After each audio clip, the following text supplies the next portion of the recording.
আসসালামু আলাইকুম। আমি তৌফিকুল। আমাদের গল্প ইউটিউব চ্যানেল থেকে আপনাদের সবাইকে স্বাগতম।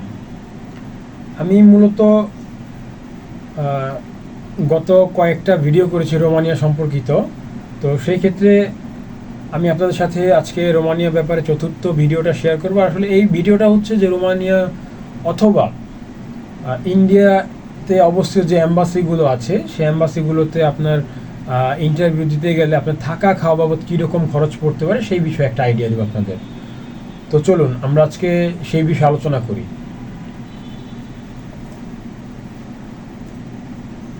তো বন্ধুরা, আমি রোমানিয়াতে আছি প্রায় আজকে 2.5 মাস। তো ব্যক্তিগত কারণ পাশাপাশি আমার এজেন্সির কারণে আমার এত লেট হচ্ছে বাংলাদেশে যেতে। তো সাধারণত আপনার রোমানিয়ার ক্ষেত্রে 30 থেকে 35 দিন সময় লাগে এখন।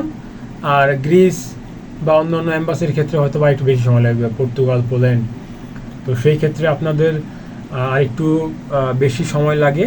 এই জন্য আপনাদের মোটামুটি ভালো একটা একটা অঙ্কের খরচ হয়। তো কীরকম খরচ হয় এই বিষয়টা আজকে আপনাদের শেয়ার করব।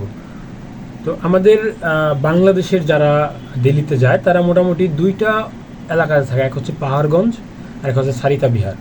তো আমি দুইটা বিষয় আপনাদের সাথে শেয়ার করব। আপনারা আসলে যে যেভাবে থেকে শান্তি পান বা সুবিধা পান সেভাবেই থাকবেন।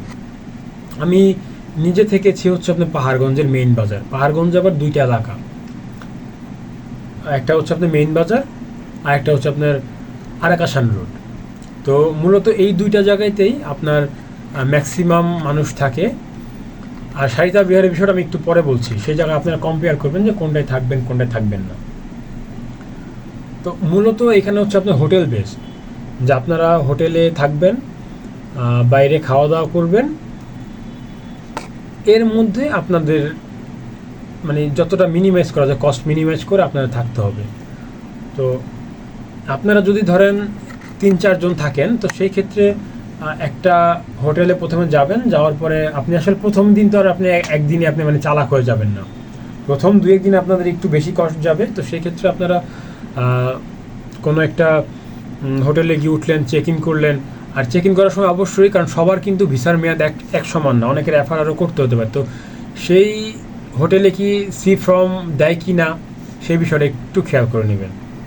তো মোটামুটি 4 জনের যে বেড বা 3 জনের বেড আপনি যদি একটা এক্সট্রা ফর্ম নিয়ে থাকেন, সেই ক্ষেত্রে আপনার ওনারা 1500 টাকা থেকে 1700 টাকা চাইবে। তো আপনি যদি ওনার সাথে একটু কথা বলে নেন যে আমরা লং টাইম থাকবো, মিনিমাম 1 মাস, সেক্ষেত্রে আপনাদের ওইটা কমে 1200-র মধ্যে এসে পড়বে। তো সেক্ষেত্রে আপনারা 300 টাকা বেড হিসাবে পাচ্ছেন। সেখানে আপনি এসি পাচ্ছেন, ওয়াইফাই পাচ্ছেন, পানি পাচ্ছেন। আর খাবারের যে বিষয়টা, মোটামুটি ধরেন আপনি দিল্লিতে গেলে আপনার 2 বেলা বেশি আপনি খাবার আপনার খাওয়া হবে না। কেন হবে না সেটা বলছি, কারণ ওই 2-4-5 দিন পর থেকে আপনার রাতের ঘুমটা একটু দেরি করে ঘুমাবেন, কারণ আপনার কোনো কাজ নেই। আপনি ঘুরে ফিরে এসে শুবেন, আপনার সকাল দুপুর 12টা বেজে এভাবেই নামাজ টামাজ পড়ে 1টা-2টার দিকে আপনি যদি খাওয়া দাওয়া করতে চান তখন একবার, আর হচ্ছে আপনার সন্ধ্যার পরে 8টা, 9টা, 10টা যেই টাইমে আপনি খাওয়া দাওয়া করেন ওই টাইমে একবার। এই হচ্ছে আপনার 2 টাইম খাওয়ার টাইম থাকে। তো সেই ক্ষেত্রে আপনি ওখানে আপনারা যে বাঙালি হোটেল পাবেন, সেই বাঙালি হোটেলগুলো আসলে আপনার নামে মাত্র বাঙালি হোটেল। ওখানে হচ্ছে আপনার ওই মানে ওরা বাঙালি নাম নিয়ে ওরা একটা আসলে শুধু খালি বাঙালি না, ওখানে আপনার বিহার অথবা উড়িষ্যা মানে এই ধরনের যারা যায় তাদের প্রত্যেকের সাথে ওনারা একটা চিটিং করে। ওনারা ওই 100-150 রুপিতে ওনারা থালি বিক্রি করে, 2টা পটল ভাজা, 2টা উস্তা ভাজা, 2টা এইটা সেইটা এরকম দিয়ে ওনারা 120, 30, 40, 50 টাকার মতো একটা আপনার রেখে দেয়। তো আপনি যদি মনে করেন যে মুসলিম হোটেলগুলোতে খেতে চান, সেক্ষেত্রে আপনার প্রতিবেলা সর্বোচ্চ 80 থেকে 85 রুপির মধ্যে আপনি মানে খাওয়া দাওয়া করতে পারবেন। আর যদি আরাকাসান রোডের দিকে যান, সেক্ষেত্রে আপনার আরও 10 টাকা আপনি মানে কম পড়বে খাবারে। আপনি যদি মেইন বাজারে দিয়ে থাকেন তাহলে হচ্ছে একবারে নিউ দিল্লি রেল স্টেশনের সামনে যে পুলিশ বক্স, সেই পুলিশ বক্সের সামনে একটা মুসলিম হোটেল আছে, সেখানে আপনি খাওয়া দাওয়া করতে পারেন। আর যদি আপনি আরাকাসান রোড হন তাহলে তো আপনার কোনো সমস্যাই নেই, সেখানে আপনি 2-3টি মুসলিম হোটেল আছে, সেখানে আপনি অনায়াসে মাছ, মাংস, ভর্তা, ভাজি আপনি সব কিছু পাবেন। তো সেখানে ওই আরাকাসান রোডের খাবারটা অনেকটা আমাদের বাঙালি খাবারের মতোই, কিন্তু মশলার কারণে একটু ডিফারেন্ট। তো আপনার কাছে খাবার ভালো লাগবে, খারাপ লাগবে না একবার, আপনার বাঙালি খাবারের মতোই। কারণ ওখানে বাঙালিরা যেতে যেতে ওনাদের টেস্ট অনুযায়ী খাবার দিতে দিতে ওনারা মোটামুটি ওই ধরনের খাবার দেয়। তো সেই ক্ষেত্রে আপনার ওই 70 থেকে 80 রুপির মধ্যে আপনার কভারেজ হয়ে যাবে। তো সেই ক্ষেত্রে আপনার যদি মানে 300 রুপিতে আপনি অ্যাভারেজ থাকতে পারেন, আর যদি ধরেন আপনার ওই 150 রুপিতে আপনি খাওয়া দাওয়া শেষ করতেন, তাও সেই ক্ষেত্রে 450 রুপি, আর ধরেন অন অ্যাভারেজ 50 রুপি আপনার চাটা আবিজাবি খরচ। আর যদি সিগারেট খাওয়ার মতো থাকে বা আপনি যদি জায়গায় পানশালায় পান করতে যান, তো সেটার হিসাব হচ্ছে ভিন্ন। তো মূলত এক রুমে 3-4 জন, যদি আপনি 3 জন থাকেন সেক্ষেত্রে আপনার 1000 রুপিতে আপনি রুম পাবেন, বা 1050 রুপি নিতে পারে। সেক্ষেত্রে আপনারা কথা বলে নেবেন যে আমরা লং টাইম থাকবো। প্রত্যেকটা হোটেলে আপনারা ওইভাবে নেবেন যে আমরা লং টাইম থাকবো।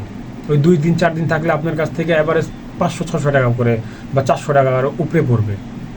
দুজনের রুম আপনার থেকে 800 অথবা 900 টাকা নেবে। সেক্ষেত্রে আপনি 3 জন যদি লং টাইম থাকেন, সেক্ষেত্রে আপনি 300-350 টাকা পরে আপনার জন্য এটা অনেক ভালো।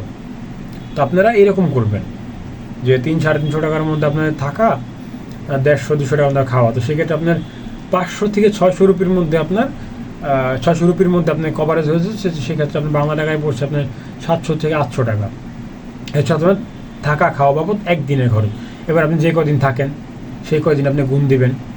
এই হচ্ছে আপনার পাহাড়গঞ্জ এলাকাতে আপনার খরচ। আচ্ছা, এবার আপনি আসেন, যদি আপনি সারিতা বিহার দিকে থাকেন সেই ক্ষেত্রে আপনার খরচ কীরকম হতে পারে। তো সারিতা বিহার যারা থাকে তারা মূলত আপনার ডাক্তার দেখাতে যায়, অথবা তারা হচ্ছে আপনার লং টাইমের জন্য বাড়ি ভাড়া নেয়।